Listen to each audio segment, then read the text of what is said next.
Hello, ladies and gentlemen. Welcome to another episode of A Voluntary View. Now, I know it's been a while, but we've got three of the greats here today. We've got Thomas, we've got Justin, and myself, Jeff.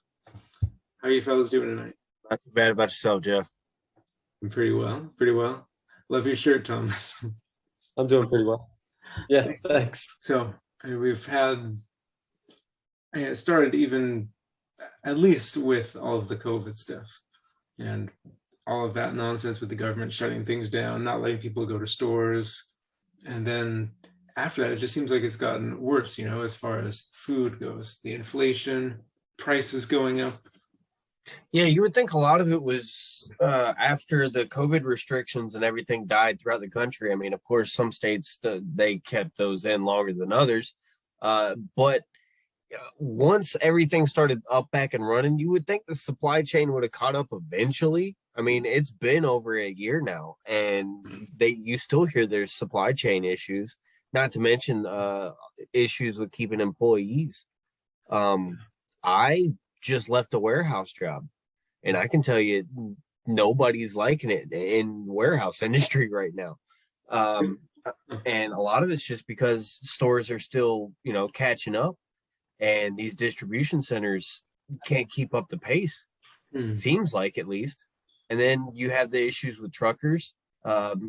You had the in Canada, what was it, the truckers convoy or whatever. Yeah. You didn't see so much of that in the US. That's true. But just the pressure all around. Until very recently, I was working in a hospital, and just regularly huge parts of the shipment were just missing because they couldn't get the foods. And with all of that, there's been a huge number of explosions, mysterious fires. I was going to bring that up, but I wasn't sure. Processing facilities, planes crashing into them mysteriously, leaks of dangerous chemicals mysteriously. Yeah, there's a lot of mysteries. Speaking of, there's a chicken processing place I saw today. I don't know when it happened, but there was 5.3 million chickens had to be culled because one of them tested positive for like avian flu or something. Yeah, and what's going to happen? I mean, the chickens might die if they get the flu. So let's haven't been able to find chicken thighs for like 6 months. Or no, I'm sorry, chicken breasts. Yeah. Every time you go to the store, it's gone. It's crazy. Or it was never there in the first place. So, I saw a headline, I'm trying to find it. Ireland, I think, has pledged to kill over 1 million cows for climate change. Yeah, sheep too, I think. Yeah, it's ridiculous. And all of these pressures together, at the very least, food prices are going to go up even more, and they're probably going to keep going up. That's what I foresee, if not outright. Meanwhile, you've got inflation going on. Yeah. So, but we know the price is going to keep going up. That's not good. I heard that the issues that are going on over there in Eastern Europe with Ukraine and Russia could also cause a lot of issues throughout the planet, really, because isn't Russia like one of the largest exporters of fertilizer? Yeah, fertilizer for sure in Russia. And then also on top of that, between Ukraine and Russia, I think they produce around a third of the world's wheat supply. I'm not too sure on that number. There's been varying data on it, but it's somewhere around that. That's awesome. That's going to lead to just great things. Yeah. So between all of these things, it's a huge pressure on an already shaky system. It's shaky from COVID, the government's restrictions on that. So part of our philosophy here at Voluntaryism in Action is individual responsibility. You got to be able in a good place yourself in order to take care of other people and help them. So, and that's one reason I wanted Thomas to come in, because he's our resident survivalist. And I'll take it. Because we wanted to get your perspective, because most people can't afford to, go full survivalist and prepper and put away hundreds of pounds of freeze-dried food or anything like that. But what we need is some simple steps that people can take if all of a sudden there's no food at the grocery store for maybe the next month. Yeah, certainly. Yeah, the freeze dried food option just is really just for most people to get to the point where they'd be able to survive on it for quite a bit of time. It's just not very economically feasible. So what I like to tell people to do is focus on the staples, right? Your rice, your beans, corn, wheat, all the basics that kind of create the foundation of what your diet is or what would take to sustain you. Your basic macronutrients. And rice, it's still pretty inexpensive to get a fairly large amount of rice at Sam's Club or Costco or any big box store. You can get 50-pound bags. I'm not sure what the prices are now, but for how many calories you're getting, it's really a good value. And the added benefit is it'll store for quite a long time because of it's dried, it's already pretty shelf stable.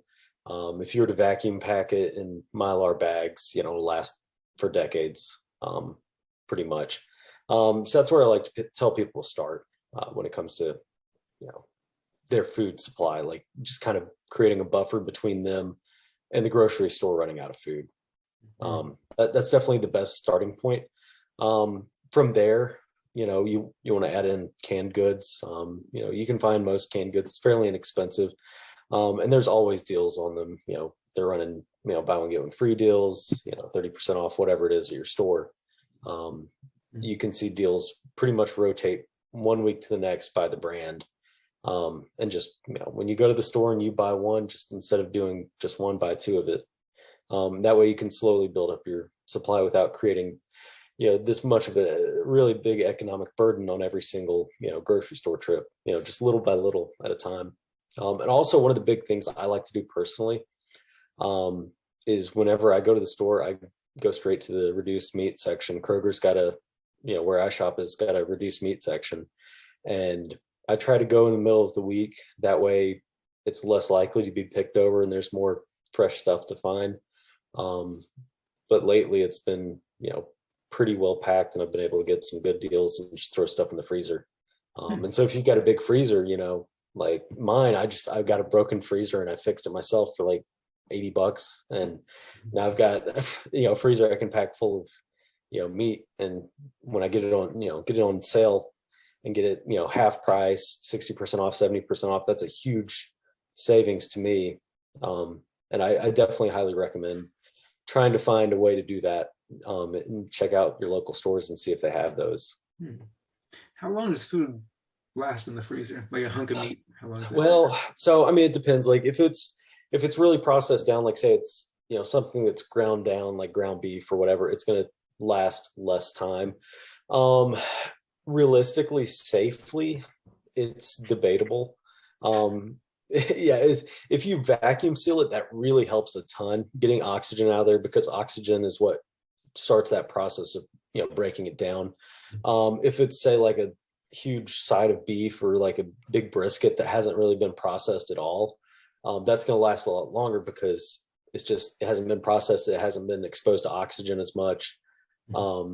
So really what it comes down to more than anything is like the flavor and the quality of the meat, not so much like the actual safety of it, where that does eventually come into play, but it's less of a risk than really just the quality of it's going to change over time. But, you can expect, I don't know, I've probably say a year or two, it'll maintain quality and flavor before you start to notice any differences. That's what I found in my own personal experience.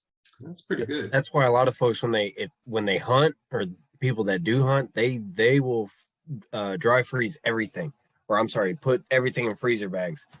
Suck all the oxygen out of it, make sure that it's going to last a good time. I'm pretty sure by next hunting season, the freezer's empty. So it's usually about a year and a half.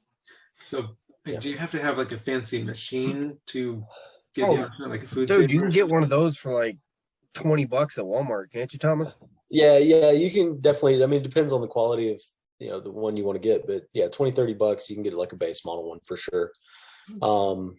But yeah, and you can, there's other ways to do it too, right? You could do the water displacement method where you put your meat into a Ziploc bag, and you have pot full of water, and you just submerge it till all the oxygen comes out the top, and then you just seal it. Just You know, squishes it. yeah. I mean, that's the poor man's way of doing it, and that works perfectly fine. It's not going to be like all the oxygen, but it's going to be 99.9% of the oxygen, right? Mhm. Oh, very nice. Enough Very for somebody that's stashing food away for any future time. And the funny thing is about all this is just a few years ago, I was doing these things. Just kind of, I was more worried about, I think, like inflation and stuff like that. But then COVID hit. All of a sudden, these things are not crazy ideas. Yeah. Your average mom and dad on the corner are doing this kind of stuff now. Yeah. Mhm. And a lot of it's, it's not even at this point that it's not just the shortages, but it's also the prices. With the dollar being devalued, this is like the best way to start, stave off the future inflation is by buying stuff at prices now with the dollar value you currently have and converting that into something that's going to be a better store of value. Yeah. So in a way, this is kind of a combat to inflation as well. Yeah. I mean, you think just like a couple of years ago, you get a dozen eggs for like $1.50. Now it's $3 plus. Yeah. Yeah. I was reading an article just a couple weeks ago about how eggs have gone up on average around 140% in price. Yeah. All right. So putting aside now, even if it's just a little bit, great benefits in the long run. Not only if suddenly you can't get any food, but even if you just have to eat it normally, if the price is too high on stuff at the store now. Yeah. So, Thomas, one thing that I thought of is that many people get this stuff and they set it aside, put it in the back of a cabinet or something, and then by the time they remember it, it's past the best by date. Right. Is there a way that you use to kind of remind yourself, oh yeah, I got to use this food? So what I like to do is the same method that they use at the grocery store, FIFO, first in, first out. We've got a roller can system in our pantry where basically stuff's on a roller. So you put in the new one at the top, it rolls through the back, comes out the bottom. So you've got your oldest one, is your most readily available. You pull from the bottom, put your new ones in the top, and that's the freshest. And so that's going to store longer. That way, when you go to use it, you're using stuff well before it goes, past date. So that's definitely, the best method. And of course, there's some growing pains there because you start getting stuff like, okay, cool, I want to get this, I need this to like survive, right? But it's like, if it's not something you're going to eat regularly, why are you getting it? Like if you hate Brussels sprouts and you buy canned Brussels sprouts, then what's the point, right? It was on sale. Yeah, exactly. Because by the time you use it, it may be bad. Now with canned foods as well, the dates are pretty arbitrary. A lot of them are just flavor guarantees. And so you can eat canned goods easily a couple years past whatever the date says as well.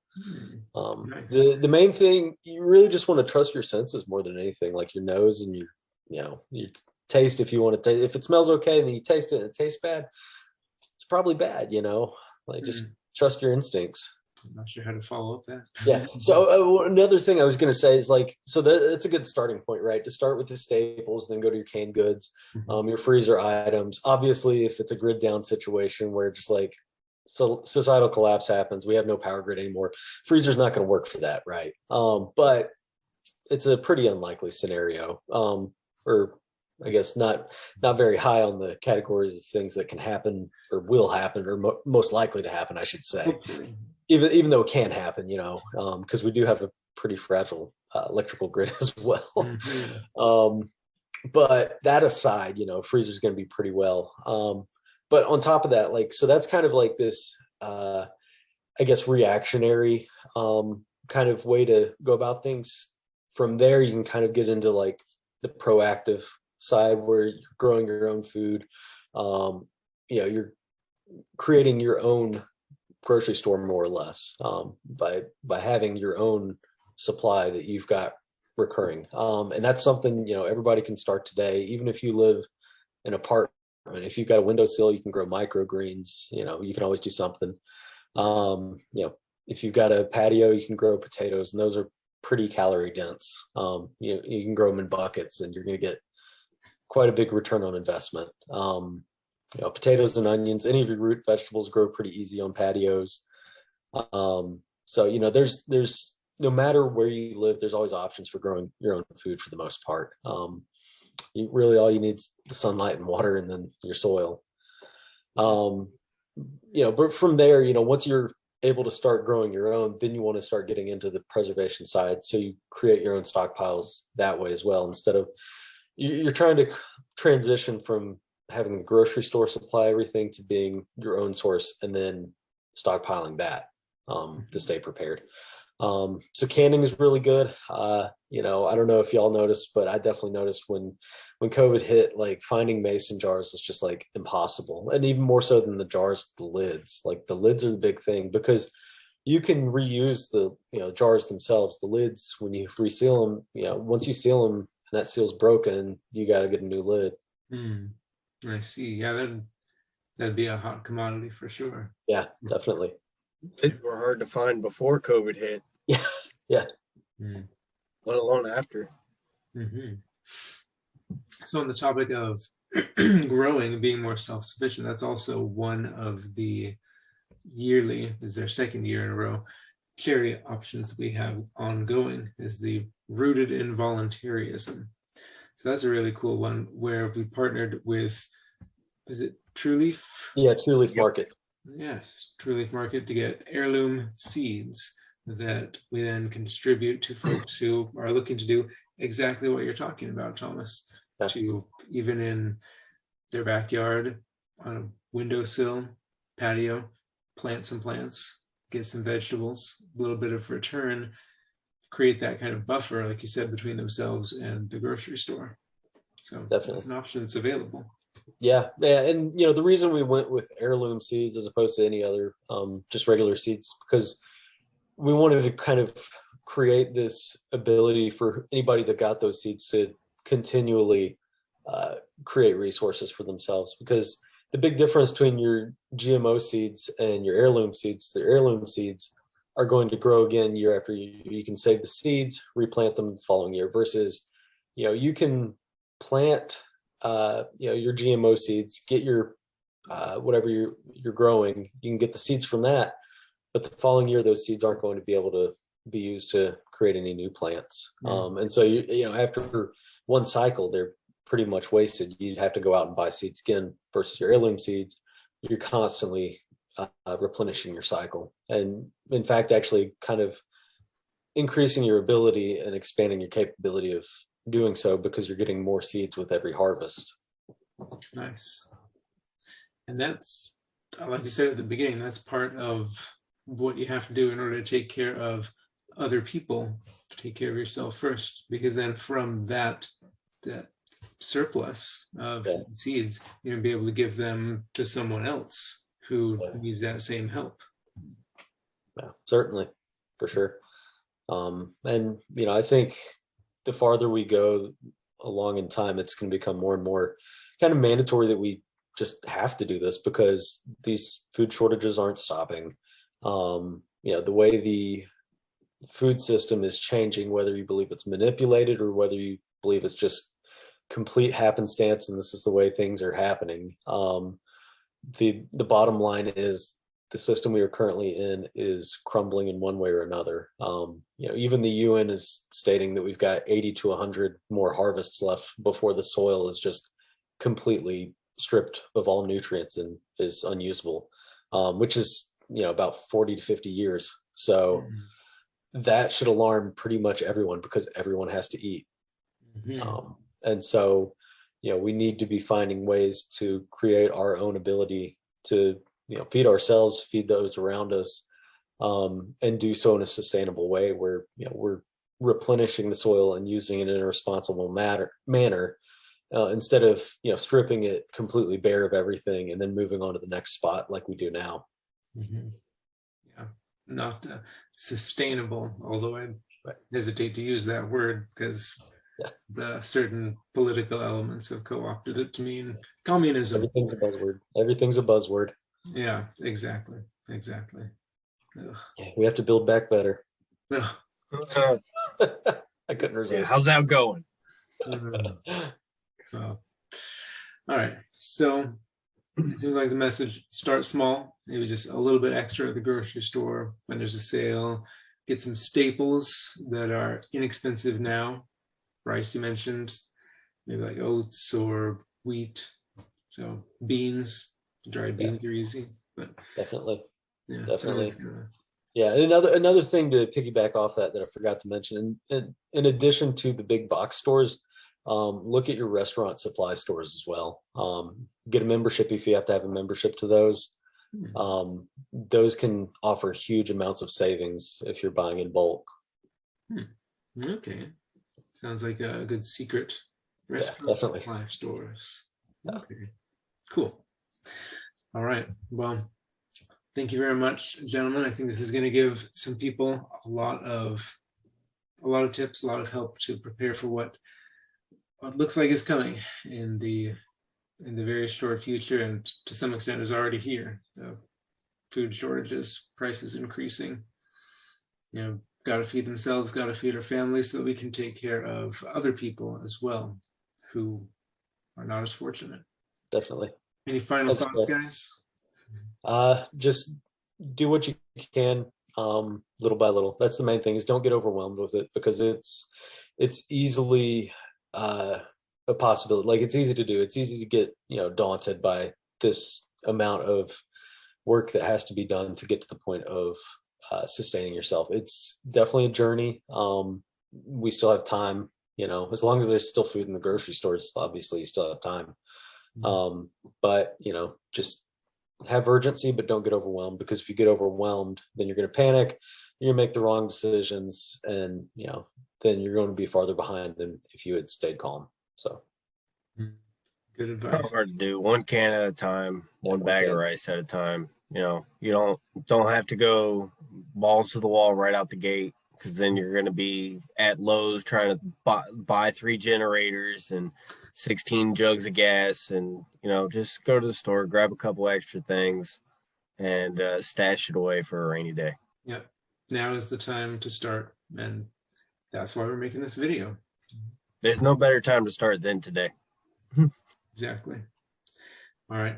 Thanks very much, guys. You have a great night. you too. See you, Jeff. Yeah. See you, Justin. Hey, take it easy, guys.